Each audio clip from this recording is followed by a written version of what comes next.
여러분들 반갑습니다. 지금부터 CTI 진로 사고검사의 해석을 진행하도록 하겠습니다. 여러분들 검사하시느라 고생 많으셨고요. 받으신 결과표를 꺼내셔서 보시면서 이번 강의를 잘 들어주시면 좋겠습니다. 검사도 중요하지만 해석이 참 중요하거든요. 검사를 하고 나서 결과를 잘못 오해하면 그 검사한 시간마저 낭비되는 것이기 때문에 이번 해석을 잘 들어주시면 더욱더 그 검사한 시간과 이번 시간이 가치 있게 의미가 있게 사용될 거라고 생각하고요. 여러분들이 고민하고 있는 진로 문제에도 조금 많은 도움을 받을 수 있을 겁니다. 자, 그럼 시작해 보겠습니다. 시작하기에 앞서서 너무 자극적인 그림인데 이거 먼저 한번 보겠습니다. 해외조선이죠. 우리나라 지도가 아주 뜨겁게 타고 있습니다. 우리 청년들이 진로를 설계하기 어려운 이유 중 하나가 지금 상황이 너무나 안 좋잖아요. 우리나라의 청년들의 초기 취업 시기도 늦어지고 있고, 그리고 연봉에 대한 격차도 좀 커지고 있고, 그래서 뭐든지 좀 포기하게 되는 청년의 시기라고 합니다. 근데 상황이 좀 정말 어렵긴 하죠. 그래서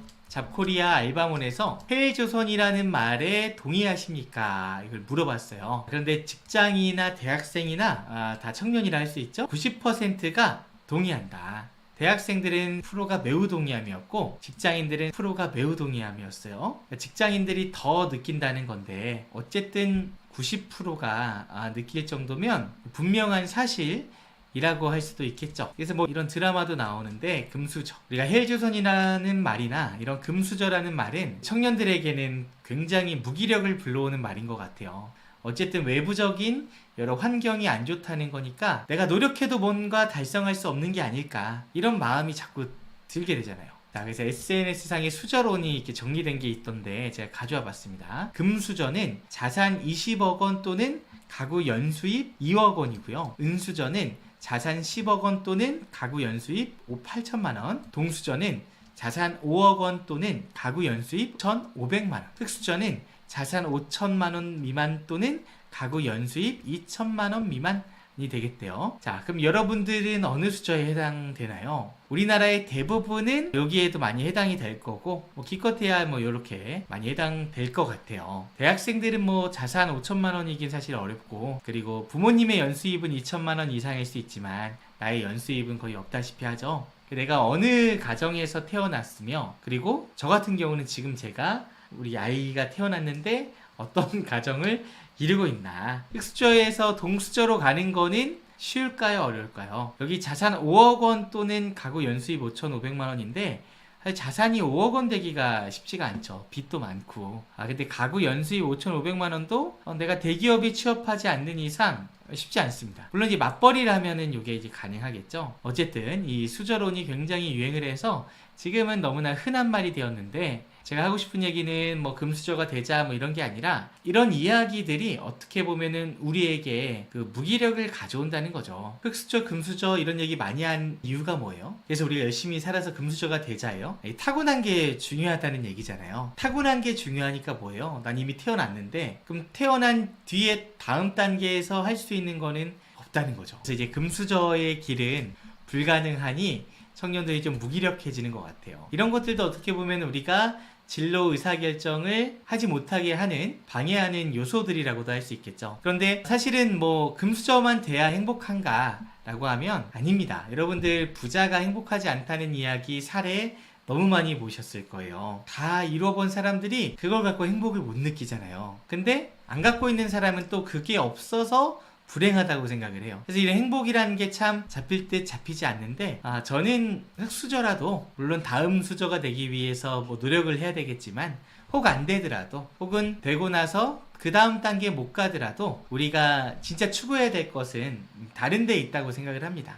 여러분들이 소중한 사람인데 금수저, 은수저, 동수저가 되기까지, 그때까지는 다 불행한 시간으로 하면 내 인생의 대부분의 시간을 불행이라고 정의할 수도 있는 거잖아요. 그래서 아무튼 이런 수저론들도 우리 청년들에게 굉장히 무기력감을 가져다주는 그런 이야기죠. 그래서 해외조선에서 흑수저 물고 태어난 그대, 라고 얘기를 하네요. 뭐 어쩌라는 거죠? 살지 말라는 건가요? 아무튼 이런 말들이 굉장히 지금 대한민국에 많이 퍼지는 이야기 중 하나라고 볼 수가 있습니다. 그게 왜 그러냐면은 실제 상황이 너무 어려우니까. 그래서 은둔 청년들도 생기고요. 이 진로 문제에서 너무나 많은 어려움을 선호하죠. 제 아버지 때만 해도 사실 대학교 시절은 거의 뭐 1, 2, 3학년들 막 놀다시피 놀고 연애하거나 뭐 시위하거나 뭐 어떤 자신의 청춘을 있는 그대로 이렇게 보내다가 취업도 쉽게 이루어지곤 했는데, 우리 시대는 너무나 경쟁도 치열하고 극소수만 좋은 조건에 취업을 성공하고 나머지들은 굉장히 이제 어려워지잖아요. 그렇게 어렵다 보니까 또 이런 말들이 이제 유행하는 것 같아요. 그러다 보니까 우리는 그 어느 세대보다 부정적인 진로 사고를 많이 갖고 있는 세대다라고 이야기할 수도 있을 것 같습니다. 그런 사람들에게 이 진로 사고 검사는 조금이나마 해결책이 될 수 있을 것 같아요. 그래서 여러분들은 이 검사를 잘 활용해 보시기 바랍니다. 진로 사고 검사란 목적이 간단합니다. 부정적 진로 사고를 측정해서 긍정적 진로 사고로 전환해 보자, 이런 얘기예요. 검사는 진단이지 평가가 아닙니다. 우리가 평가라고 한다면 뭐 이런 거죠. 예를 들어서 내가 공무원이 되고 싶은 생각이 들었어요. 아, 내가 공무원이 돼야겠다 라고 해서 일단 연습 삼아서 시험 한번 보자. 시험을 치렀어요. 그랬더니 합격이 됐어. 다 찍었는데 아직 공부 시작 안 했는데, 자, 이거는 이제 경사난 거죠. 물론 이게 정당하진 않지만 내가 한 1, 2년 뭐 길면 3년 막 공부에 쏟아야 될 시간들을 벌었잖아요. 그래서 공무원 합격증을 갖고 내가 이제 시작을 하게 됐죠. 평가니까 실제 내 실력이 아니더라도 다 찍었는데 합격하면 그건 이제 좋은 일입니다. 그런데 진단은 그렇지 않아요. 이 진단은 정확하게 나오는 게 가장 중요하거든요. 그래서 우리는 오늘 부정적인 진로 사고를 측정했습니다. 측정을 했고 그 측정한 결과를 가지고 또 끝나면 안 돼요. 건강검진 같은 거예요. 건강검진을 했으면 우리가 건강한데 안 좋다고 나오거나 안 좋은데 건강하다고 나오는 모든 결과는 안 좋은 결과라고 합니다. 건강검진은 진단이기 때문에 정확하게 나와야 좋은 거예요. 정확하게 나왔으면 또 뭐 해야 돼요? 내가 비만이면 다이어트를 해야죠. 비만인 경우는 다이어트를 하라고 건강을 측정을 한 거잖아요. 근데 건강검진을 했는데 아, 그렇구나 하고 이제 아무것도 안 하면 건강검진이 뭐 아예 효과가 없다고 할 수는 없겠죠. 측정은 했으니까. 그렇지만 그 효과가 좀 떨어진다? 못 써먹었다? 라고 이제 볼 수가 있겠죠. 근데 내가 비만인 걸 알고 충격을 받았어요. 그리고 막 다이어트 시작하고 운동을 막 시작해요. 그러면 이 건강검진은 굉장히 효과적이었다, 뭐 이렇게 얘기할 수 있듯이 우리 검사도 진단입니다.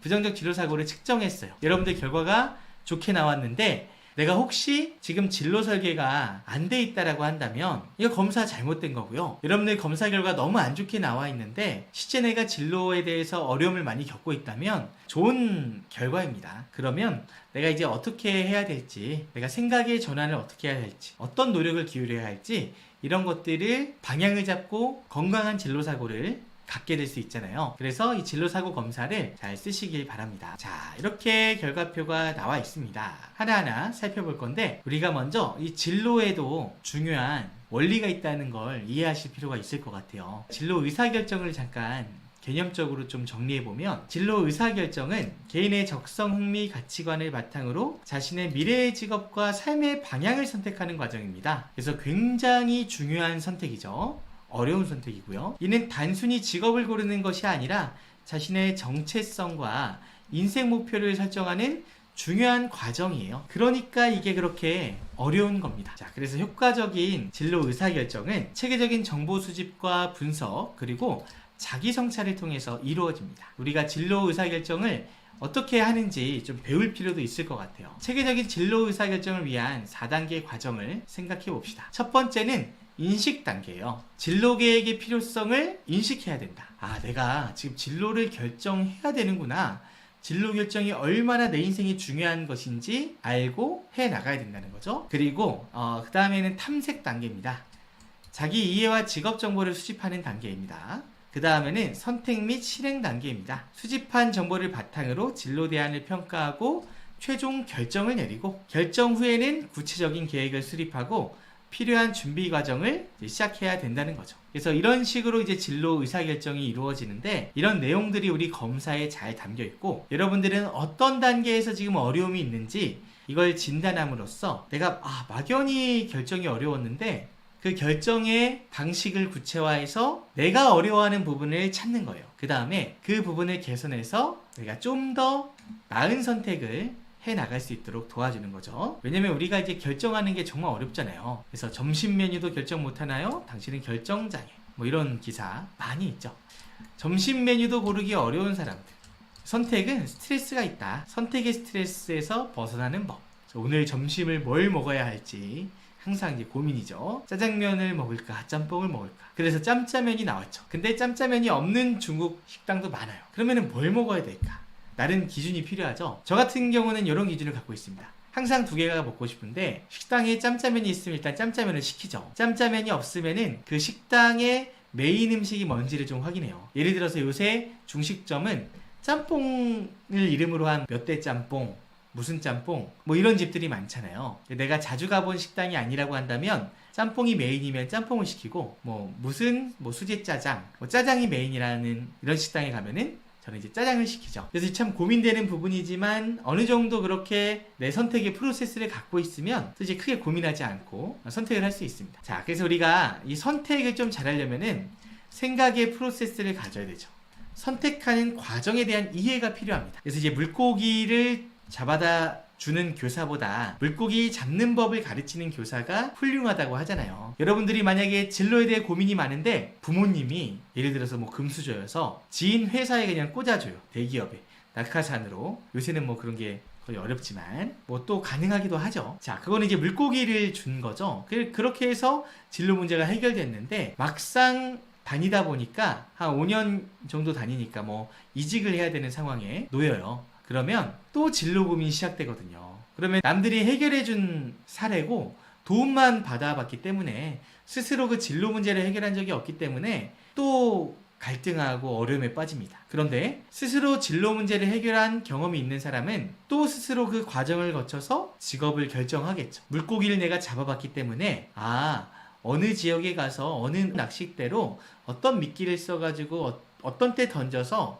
어떻게 해서 잡으면 잘 잡히는지 아는 사람은 스스로 그 과정을 거치면서 목표하는 물고기를 건지게 될 겁니다. 그래서 우리 진로도 마찬가지예요. 사실 요새는 평생 직장 개념이 없어서 평생 고민하게 되는 게 바로 이 진로 문제입니다. 그래서 이 진로 의사결정 과정이 어떻게 이루어지는지 안다면, 그리고 이 과정에서 일어나는 문제점들도 여러분들이 좀 파악하고 어떻게 개선해야 될지 안다면 여러분들이 조금 더 효과적으로 진로를 설계할 수 있겠죠. 그런 목적이 있는 검사에서 이제 그런 것들 위주로 한번 살펴보도록 하겠습니다. 자, 여기 이제 진로 사고 검사를 보면은 일단 종합 점수가 나와요.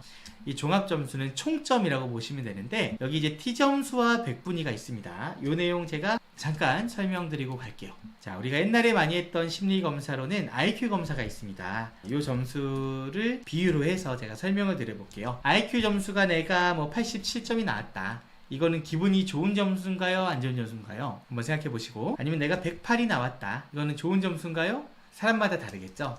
다만 IQ의 평균 점수는 몇일까요? 평균은 100입니다. 이게 이제 어떻게 된 거냐면 IQ는 사실 지능이죠. 이 지능은 눈에 안 보여요. 눈으로 볼 수가 없습니다. 그런데 이 지능에 수치를 부여한다는 거는 민감한 부분이죠. 객관적인 어떤 방식이 필요한 거예요. 왜냐면 우리가 IQ가 140 이상이면은 고등학교 때 조기 졸업을 할 수 있는 과학고등학교에서 이런 이제 제도가 있잖아요. 139면은 안 된다는 거죠. 그러면은 이 140과 139의 우열을 얘기해야 되니까 그래도 어떤 객관적이고 합리적인 기준이 필요한 거예요. 이 수치를 부여하기 위해서. 그래서 이 기준을 어떻게 만들었냐? 상대평가를 하는 겁니다. 이렇게 사람이 있으면 사람이 좀 많이 있어야 되죠. 자, 이렇게 사람을 좀 만들어서요.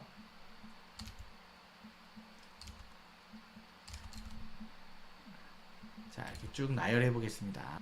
이 IQ 검사는 먼저 이제 지능을 쫙 검사한 다음에 나열하는 거예요. 가장 낮은 사람을 이쪽에 세우고 가장 높은 사람을 이쪽에 세웁니다. 그러면 중간이 제일 많죠. 보통 이런 그래프를 그리죠. 중간이 제일 많고 높을수록 작아지는 건데 약간 올라갔네요. 낮을수록 작아지는 이런 형태인데 중간을 잡는 거예요. 중간을 잡아서 100이라고 기준을 세우고 표준 편차 15를 둬서 115 이상이면 높다. 85 이하면 낮다. 85와 115 사이에 한 70배 인원이 분포가 되게 이런 식으로 이렇게 수준을 매기는 게 IQ 검사입니다. 자, 이런 것처럼 오늘 한 거는 이제 지능 검사는 아니니까 제가 이제 T점수를 예를 들어서 생각을 해보면 T점수는 평균이 50이에요. 지능 검사 동일한 방식으로 측정을 해봤어요. 우리가 부정적인 진로 사고는 눈에 안 보입니다. 그걸 이제 점수화 한다는 게 좀 애매하잖아요. 그러니까 상대평가를 하는 거죠. 부정적인 진로 사고를 측정했으니까 높을수록 안 좋은 건데, 자, 50점이 평균이고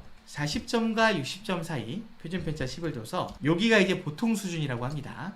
여기 안에 한 70% 학생들이 들어가 있어요. 그러면 60 이상인 경우에는 우리가 60 이상인 경우에는 우리가 높다라고 합니다. 40 이하인 경우에는 우리가 낮다라고 합니다. 이게 대략 상위 15%, 하위 15%에 해당한다 라고 보고요.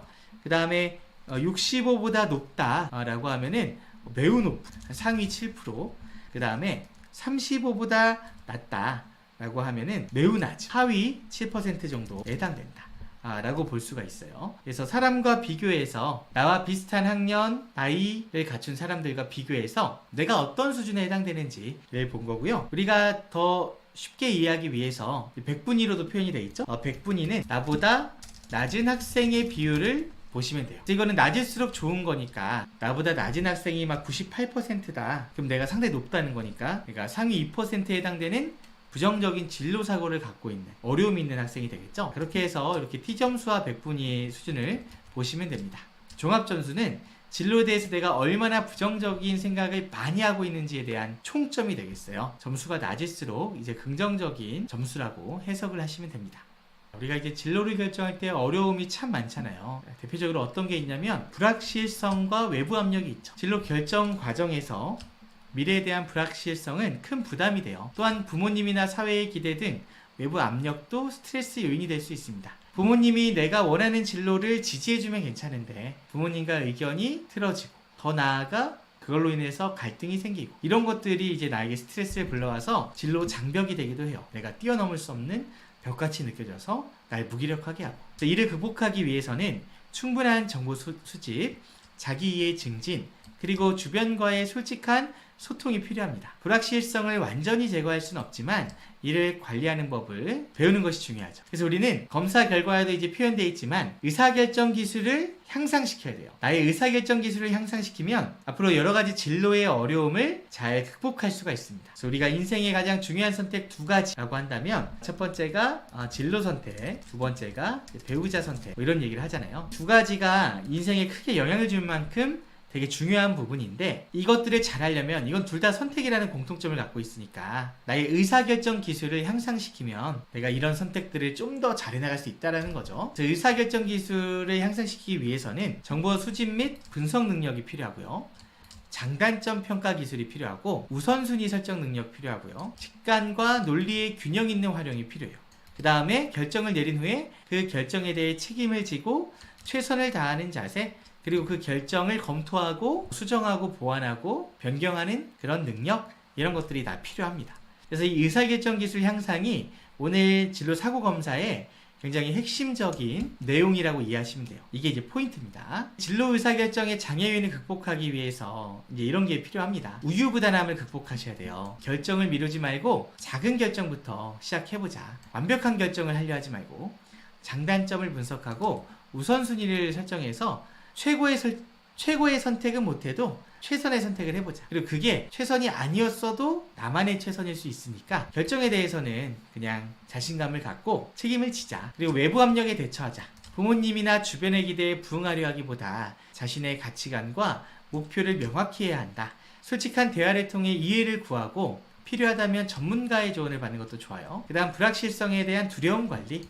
미래에 대한 완벽한 예측은 불가능합니다. 대신 다양한 시나리오를 고려하고 준비해 봅시다. 변화에 유연하게 대응할 수 있는 능력을 기르는 것이 중요합니다. 실패에 대해 긍정적인 인식 갖기. 실패를 성장의 기회로 여깁시다. 실패로부터 배운 교훈을 정리하고 이를 바탕으로 다음 단계를 계획해 봅시다. 실패에 대한 두려움보다는 도전의 가치를 인식하는 것이 중요합니다. 자, 그래서 우리가 이제 이런 부분들을 개선하면 내가 진로 관련해서 고민하고 있는 문제들이 많이 이제 해결될 수 있다는 거죠. 종합점수가 낮을 때는 진로에 대한 부정적 생각이 많지 않고, 점수가 높을 때는 진로에 대한 부정적인 생각이 진로 선택을 방해하는 거니까 긍정적인 생각으로 전환시키자.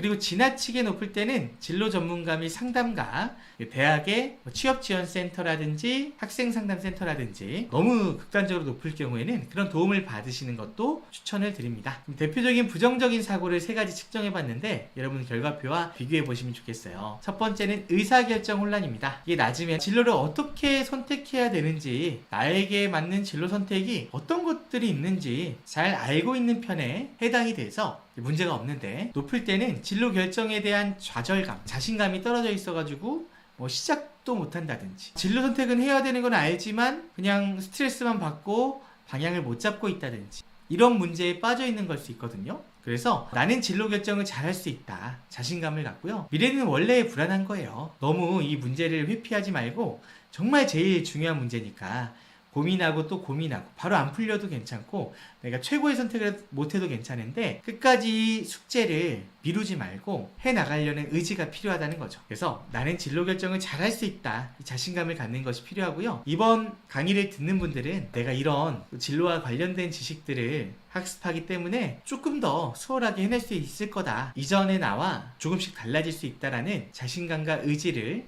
가질 필요가 있을 것 같습니다. 다음은 이제 수행 불안입니다. 점수가 낮을 때는 진로 결정을 할 때 나에게 맞는 대안들을 찾고 최종 선택까지 선택 범위를 잘 좁혀 나가요. 자신감을 가지고 최종 결정을 내리는데, 점수가 높을 때는 나의 선택 범위를 좁혀 나갈 수 있으나 최종 결정을 내리기를 어려워합니다. 그래서 최종 선택을 못하는, 결국에는 목표가 없는 상태에 이르게 되는데, 우리가 참 목표가 있는 게 중요하잖아요. 우리도 인생을 가끔 이제 항해로 비유를 하는데, 이 배가 항해를 하려면은 목적지가 있어야죠. 그래서 내가 어디로 갈 건지 목적지가 명확해야지 배가 힘있게 나아갈 거 아니에요. 근데 배가 어디로 가야 될지 몰라요. 망망대해.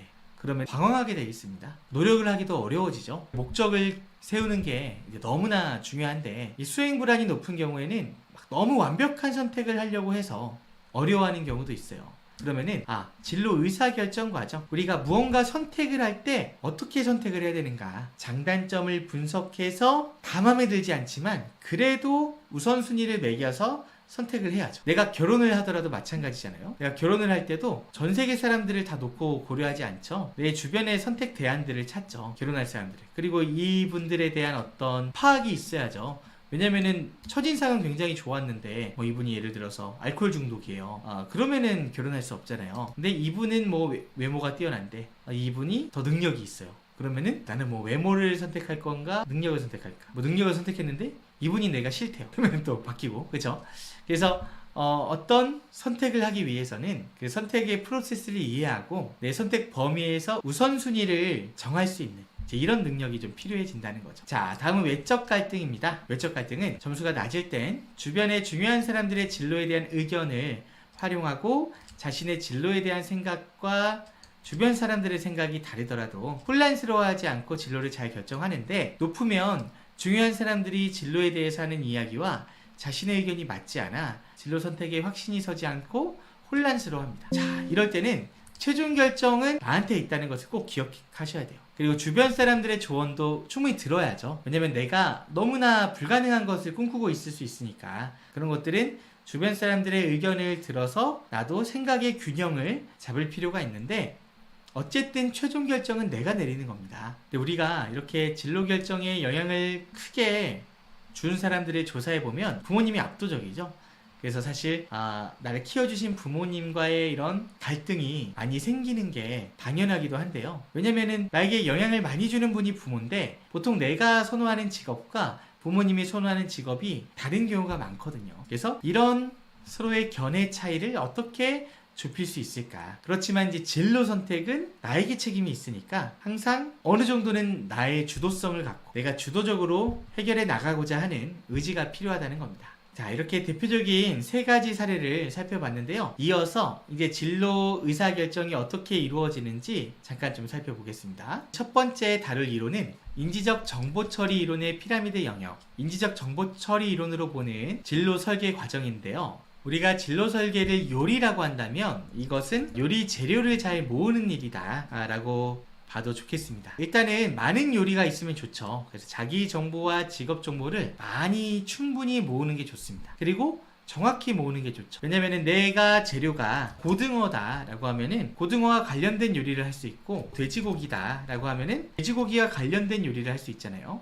근데 난 소고기가 없어요. 그러면은 소고기 볶음밥은 만들 수 없는 겁니다. 내가 재료가 없으니까. 그래서 나에 대한 정보와 직업에 대한 정보를 아주 많이 모으시는 게 필요해요. 내가 보통 이제 진로에 대해서 뭐부터 해야 될지 모르겠다, 목표를 정하기 위해선 이렇게 막연하게 생각하는 분들은 일단은 정보를 모으셔야 돼요. 나에 대한 정보, 직업에 대한 정보. 내가 뭘 좋아하지? 뭘 잘하지? 내가 뭘 인생에서 중요하게 생각하지? 내가 원하는 게 뭐지? 나는 어떤 직업을 가져야 만족감을 느낄 수 있지? 이런 나에 대한 정보를 충분히 모으고, 그 다음에 직업 정보. 내가 도전해 볼 수 있는 직업은 어떤 것들이 있지? 어떤 회사들이 있지? 이 회사들이 조건이 어떠하지? 내가 만족할 수 있을까? 내가 준비할 수 있을까? 합격이 가능할까? 이런 나에 대한 정보, 직업에 대한 정보를 정말 많이 모으셔야 돼요. 모아야 그 안에서 내가 선택을 해나갈 수가 있습니다. 그래서 일단은 정보의 양을 많이 모으고, 그 다음에 정보를 분석하고 평가해서 또 축소시키고 최종 결정을 하는 이런 게 이제 필요하죠. 이제 요리를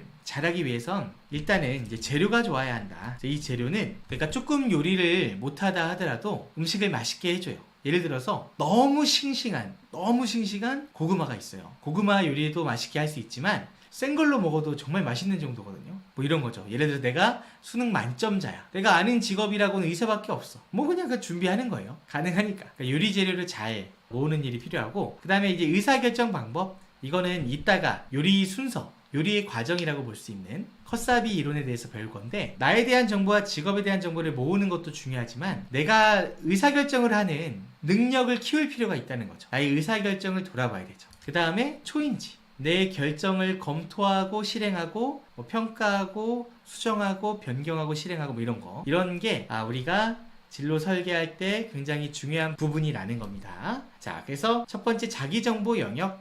이게 낮은 분들은 자신의 일과 관련된 자신의 생각을 명확히 알고 있고, 여러 가지 경험을 통해 나의 정보를 긍정적으로 구체화할 수 있습니다. 근데 이게 높은 분들은 자신의 경험을 부정적으로 지각하고 자신의 흥미와 기술이 부족하다고 생각할 수 있습니다. 그래서 나는 뭘 하고 싶은지 모르겠다. 자, 다음은 직업 정보. 점수가 낮을 때는 직업을 갖기 위해 필요한 교육, 훈련, 근무 조건 등에 대한 정보를 조직화하고 직업 탐색을 촉진시키는 능력이 있고요. 이게 높으면은 내가 선택한 직업에 대한 정보 수집에 어려움을 보이거나 정보를 체계화시키는 능력이 부족하다는 것을 의미합니다. 이게 낮은 경우에는 경찰이 되고 싶어서 준비를 했어요. 경찰에 합격을 했어요. 그리고 나서 그만둬요. 왜 그만두냐? 라고 하니까 내가 생각했던 경찰과 실제 경찰은 다르다. 그게 왜 달라요? 내가 경찰에 대한 정보가 없어서 다른 거거든요. 내가 생각한 경찰의 모습은 우리나라의 정확한 경찰의 모습이 아니었다는 거죠. 정보가 부족해서 일어났던 일이라는 겁니다. 그래서 직업 정보도 잘 모아야 되고요. 자, 그 다음에 정보 처리 기술. 이거는 다음 영역과 관련된 건데, 의사결정 능력. 점수가 낮을 때는 정보를 이용하여 결정을 내리는 의사결정 기술 능력이 높은 사람으로 효과적인 진로 선택을 할 가능성이 높고요. 점수가 높을 때는 의사결정 과정에 어려움을 보여서 선택을 못하거나 만족하지 않는 선택을 할 수 있는 사람으로 효과적인 의사결정 기술의 개선이 필요하겠어요. 그래서 내가 진로를 선택하기 위해서 의사결정 기술을 향상시켜야 된다 라고 이해하시면 좋겠습니다. 자, 그 다음에 이제 우리 의사결정 기술들이 여기 나와 있어요. 커사비 주기라고 해서 의사소통, 분석, 종합, 평가, 실행 단계로 이루어지는 내용이고, 여러분들은 이 진로의 5단계에서 어떤 단계에서 어려움을 겪고 있는지 그걸 찾아 그 문제를 풀면은 다음 단계로 넘어갈 수 있을 겁니다. 첫 번째는 의사소통 단계예요. 이거는 선생님 진로를 어떻게 시작해야 될지 모르겠어요. 혹은 나 관심 없어요. 나 지금 놀 거예요. 이제 이런 친구들입니다. 이게 점수가 낮아야지 자신의 진로 문제를 인식하고 있고 문제 해결을 위한 동기가 높다는 걸 의미하고요. 점수가 이제 높을 때는 2단계에서 높은 점수는 진로 문제에 대한 인식과 문제 해결에 대한 동기가 낮고 진로 관련 의사결정을 하는데 어려움이 있음을 나타냅니다.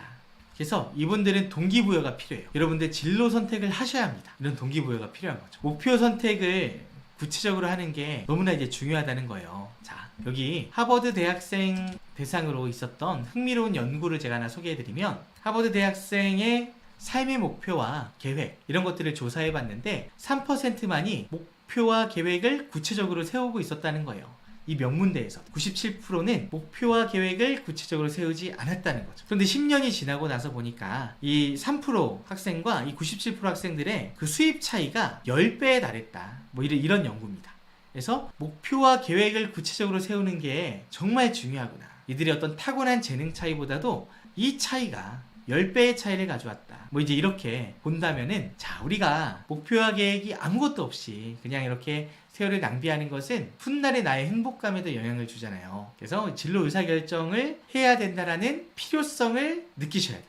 오늘은 이 주제가 아니니까 제가 더 많은 말씀을 드리지 못하지만, 진로 결정 빨리 해야 된다는 거는 너무나 자명한 사실이죠. 우리가 지금 축구선수가 되기 위해 준비할 수 없잖아요. 왜냐면은 시기를 놓치면은 진로는 점점 선택의 폭이 줄어든다는 이런 특성이 있거든요. 최소한 초등학교 때부터 준비해야지 축구선수가 될 수 있잖아요. 물론 대학생 때부터 준비할 수 있는 다양한 진로가 있지만, 시간이 흐를수록 내 선택의 폭은 계속 줄어들고 있다는 거, 그걸 기억하시고 선택해야 되는 필요성을 인식하시기 바랍니다. 자, 그 다음 단계는 분석이에요. 아, 내가 이제 선택을 해야 되겠다 라고 했는데 뭐부터 해야 되지? 이런 생각이 들죠. 그래서 진로 선택에 필요한 정보가 무엇인지 모르겠다 하는 학생들은 이 문제가 있는 학생들이에요. 점수가 낮을 때는 자신이 좋아하는 분야나 잘하는 일에 대해서 잘 알고 있고, 자신과 잘 맞는 직업이 무엇인지, 그리고 하고자 하는 전공 계열이나 직업에 대해 잘 알고 있는 상태를 의미합니다. 그럼 다음 단계로 넘어가시면 되겠죠, 이분들은. 근데 이제 점수가 높을 때는 자신이 좋아하는 분야나 잘할 수 있는 일에 대해서 잘 알지 못하고, 자신에 맞는 전공 계열이나 직업을 찾지 못하고 있음을 의미해요. 그리고 정보 찾는 과정 자체도 어려운 경우, 요리 재료를 잘 모아야 요리 잘할 수 있다고 했죠. 나와 직업, 이 두 가지 키워드에 대한 정보를 많이 모으셔야 됩니다. 사실 어릴 때부터 이런 기회들이 또 많이 있었죠. 그렇지만 충분하지 않아요. 사람이 자기 자신을 객관적으로 안다는 거, 이거 너무나 어려운 일이거든요. 저도 그렇고요. 그래서 나에 대한 탐색은 평생에 걸쳐서 하는 겁니다. 꾸준히 한 사람과 안 한 사람의 차이가 있어요. 나를 명확히 아는 사람이 내가 어떻게 살아가야 할지를 알고 내가 어떤 선택을 해야 될지 압니다. 나에게 맞는 옷인지 안 맞는 옷인지 구별할 줄 알거든. 옷 살 때도 그러잖아요. 내가 옷을 잘 안 사본 친구들은, 부모님이 사준 옷을 입는 친구들은 내 사이즈를 잘 모르고 옷을 막상 사려고 하면은 어려워해요. 뭘 사야 될지. 근데 옷을 많이 사본 학생들은 어떻게 사야 되는지 잘 아는 것처럼 내 바지가 몇이고 상의가 몇이고 뭐 이런 것들을 바로 알죠. 그리고 나에게 어울리는 색깔이 뭐고 어울리는 패션이 뭔지도 많이 알죠. 그러니까 선택을 좀 더 현명하게 할 수 있는 거죠. 정보가 많아야 선택을 잘한다 생각하시고, 정보를 많이 모아야 하는 단계다. 이 점수가 높으신 분들은 그렇게 이해하시면 되겠고요. 자, 그 다음에 종합 단계입니다. 이것은 내가 선택할 수 있는 것이 무엇인지 모르겠다. 아까 분석 단계가 조금 더 자기에 대한 정보에 해당된다면, 이쪽 종합 단계는 좀 더 전공 계열이나 직업에 대한 정보에 해당이 돼요. 그래서 이게 점수가 높아서 어려운 분들은 직업 정보가 너무 없는 거예요. 그러면 우리가 채용 사이트 같은 걸 많이 보면서 이런 정보를 얻을 수도 있고요. 그리고 관련된 전공 계열과 뭐 이런 취업 소식을 다루는 카페, 이런 데서 어떤 선배들의 경험담 같은 거를 들어도 되고요. 아니면은 학교의 취업 박람회, 이런 걸 참석하면서 정보를 또 얻기도 하고, 인턴을 하면서 얻기도 하고요. 멘토를 만나서 얻기도 합니다. 이 점수가 높으면 자신에게 맞는 직업이나 대안에 대해서 많이 알지 못하고 있는 상태임을 의미하기 때문에 직업에 대한 정보, 후기들을 많이 찾아보시고요. 유튜브에서도 그런 선배들의 어떤 경험담 같은 게 있잖아요. 그런 것들도 많이 보시는 게 좋습니다. 자, 그 다음에 평가. 정보를 많이 모았어요. 그랬는데 고민하는 것 중에 결정하지 못하겠다. 점수가 낮을 때는 우선순위를 잘 정해서 결정할 수 있는데, 점수가 높을 때는 다양한 전공이나 직업 진로 관련 대안 중에서 하나를 결정하는데 어려움이 있다는 뜻입니다. 아까도 다뤘던 얘기죠. 그래서 우리가 우선순위를 매기고 그냥 최종 우선순위에 있는 거를 결정하는 거예요. 그게 확 와닿지 않더라도. 왜냐하면 모든 것을 만족시키는 직업은 없습니다. 우리 이상형도 그렇잖아요. 결혼할 때 뭐 상위 1%의 외모와 상위 1% 안에 드는 지능과 상위 1% 안에 드는 연봉과 상위 1% 안에 드는 뭐 학벌과 집안과 성격과 뭐 신체 능력과 이런 거를 내가 다 가지려고 한다라고 하면 불가능하잖아요. 내 주변의 이성 친구들 중에서 뭐 결혼 대상자를 찾는다면 완벽하진 않아도 내가 중요하게 보는지 뭔가를 잘 안다면, 아, 나는 연봉이 중요해. 그러면은 뭐 고를 수 있는 것처럼 직업도 마찬가지예요. 아, 나는 안정성이 중요해. 그럼 뭐 공무원을 더 높게 칠 수도 있고요. 아니야, 나는 그래도 연봉이 중요해. 그러면은 어떻게든 돈을 돈을 많이 버는 쪽으로 진로를 잡아갈 수도 있겠죠. 아니 나는 워라밸이 중요해. 그러면 또 그것을 보상해주는 직업들을 찾을 수 있고요. 그래서 우리가 이 평가를 잘 해나가야 된다라는 것도 기억하시면 좋겠고, 자, 평가를 해서 최종 결정을 했으면 이제 실행을 하셔야 돼요. 이 문제에서 나아가지 못하는 사람들은 정하기는 했는데 이제 뭘 해야 하는지 모르겠다. 이게 점수가 낮을 때는 진로 문제 해결을 위한 대안을 잘 알고 있으며 이를 위해 무엇을 해야 할지도 잘 알고 있는 상태를 의미하고요. 높을 때는 진로 선택을 잠정적으로 했더라도 계획을 수립하고 실행에 옮기는 것에 어려움이 있다. 그래서 이게 왜 그런지도 확인해 볼 필요가 있을 것 같긴 합니다. 내가 선택은 했는데 왜 준비를 못하고 있을까? 현실적으로 불가능한 목표예요. 예를 들어서. 그러면 다시 첫 단계로 들어가야 돼요. 의사소통. 또 진로 선택을 다시 해야 하는 필요성을 깨닫기. 근데 그게 아니라면 내가 준비해서 이룰 수 있는데 선택만 하고 내가 실행을 안 했다면 실행을 하셔야죠. 실행을 하기 위한 첫 번째 단계는 뭐냐? 계획을 세우는 겁니다. 계획을 세우고 실천하자. 내가 실천을 못하고 있으면은 실천부터 하려고 하지 말고요. 계획부터 세우세요. 내가 이 목표를 달성하기 위해서 정보를 또 모으고요. 그 다음에 이런 것들이 필요하네. 이런 자격증이 필요하고 이런 영어 성적이 필요하고 하네. 그러면은 그걸 달성할 수 있는 계획들을 세워서 실천해 나가는 거죠. 그러면서 또 달성이 어렵겠는데 하면은 다시 첫 단계 진로를 또 수정해야 되는 게 아닌지 또 돌아보고 검토하고 또 정하고 또 실행하고 이런 게 계속 이렇게 사이클처럼 이게 진로 의사결정 과정이에요. 그래서 이 5가지 과정을 기억하면서 한 과정 방향성을 잡고 충실히 하다 보면 내가 정보도 생기고 그 정보를 분석도 잘하게 되고 선택도 하게 되니까 또 실행도 하게 되니까 내 꿈에 한 발짝 더 가까워질 수 있는 거죠. 그리고 이 과정 중에서 부정적인 생각들이 있다면 좀 긍정적인 생각으로 전환하는 게 좋습니다. 자, 우리가 마지막으로 우리 전현무 씨 한 가지 사례만 보고 마무리하려고 해요. 자, 이분은 대단하죠. 언론고시 라고 할 수 있는 기자, 앵커, 아나운서 3가지 다 도전하고 합격을 하셨던 분이에요. 이미 그 진로 컷사비 5단계로 보면은 이제 마지막 실행 단계에 있는 분이죠. 합격을 했으니까. 그런데 이분이 관심이 늘 예능 프로그램에 있는 거예요. 관심이 있다는 것은 흥미거든요. 내가 좋아하는 일이 예능이라는 거고요. 심지어 시사는 관심도 없었대요. 언론 쪽에 있는 사람이 관심도 없는 분야에서 일을 하고 있는 거예요. 그리고 성격도 언론 쪽과 안 맞아요. 그냥 가벼운 게 좋은 사람이에요. 자, 이거는 과거에 진로 의사결정을 할 때 자기 정보가 부족했고 직업 정보 또한 부족했다고 얘기해 볼 수 있겠죠. 내가 시사에 관심도 없는데 언론 일을 해도 될까? 내가 예능에 관심이 많은데 언론에 일을 해도 될까? 이런 것들을 이제 돌아봤었어야 되는 거죠. 그래서 갈등을 해요. 본인이 실행을 하고 있으면서도 본인이 꿈을 이루었으면서도 할 수 있는 일이 아니라 내가 원하는 일을 하고 싶다. 이렇게 생각을 합니다. 그런데 또 모두가 이러는 건 아니에요. 직업 가치관에서도요. 흥미가 있고 적성이 있고 고용 안정성이 있고 연봉이 있고 워라밸도 있고 다양한 직업 가치가 있어서 내가 원하지 않는 일이라도 먹고 살기 위해서 사실 할 수 있는 사람들도 있거든요. 나는 내 일이 재밌지 않아도 내 취미생활을 할 수 있을 만한 충분한 여유가 있으면 돼. 이 정도 수입만 벌어주면 돼. 그렇게 일을 할 수 있는 사람도 있는데 이 전현무 씨는 흥미가 되게 중요한 사람인 거예요. 원하는 일을 하고 싶다. 이게 되게 크잖아요. 아나운서는 사실은 정말 좋은 많은 사람들이 동경하는 직업인데도 불구하고요. 자, 그래서 선택을 한 거죠. 예능 MC로의 전환. 실패할 수도 있었겠죠. 그런데 성공도 했죠. 그 길을 걸었기 때문에 지금의 자기가 있다고 이야기를 합니다. 더욱 좁아진 취업의 문턱에서 힘들어하고 있을 청춘들에게 하고 싶은 얘기가 있다고 해서 이 얘기를 했죠. 여러분의 인생은 딱 한 번뿐입니다. 길이 보이지 않을수록 보이는 길을 따르기 쉽지만 그 길은 내 자신의 길이 아닙니다. 나의 내면의 목소리에 더 귀 기울여 보시길 제가 드리고 싶은 가장 중요한 한마디, 여러분의 인생의 정답은 여러분입니다. 이 현무 씨도 자기 내면의 목소리에 많은 귀를 기울였나 봐요. 그래서 내가 진짜 원하는 거는 이게 아니다 해서 과감한 도전을 했고 성공을 했죠. 여러분들도 진로를 결정할 때 있어서 망설이게 되는 많은 이유들이 있을 거예요. 내가 할 수 있을까? 우리 가족들이 내가 이거 한다고 하면 가만히 있을까? 많은 어려움들이 있지만 많은 진로 문제가 정말 내 내면의 목소리, 내가 정말 원하는 삶, 나로서 내가 나답게 살아가는 것, 이 핵심적인 원리로 해결되기도 합니다. 그래서 이번 검사를 했는데 이 검사 결과도 잘 활용해 보시고 그 다음 여러분들이 진짜 원하는 것들에 주목하셔서 남은 인생의 진로도 잘 설계해 나가시는 여러분들 되었으면 좋겠습니다.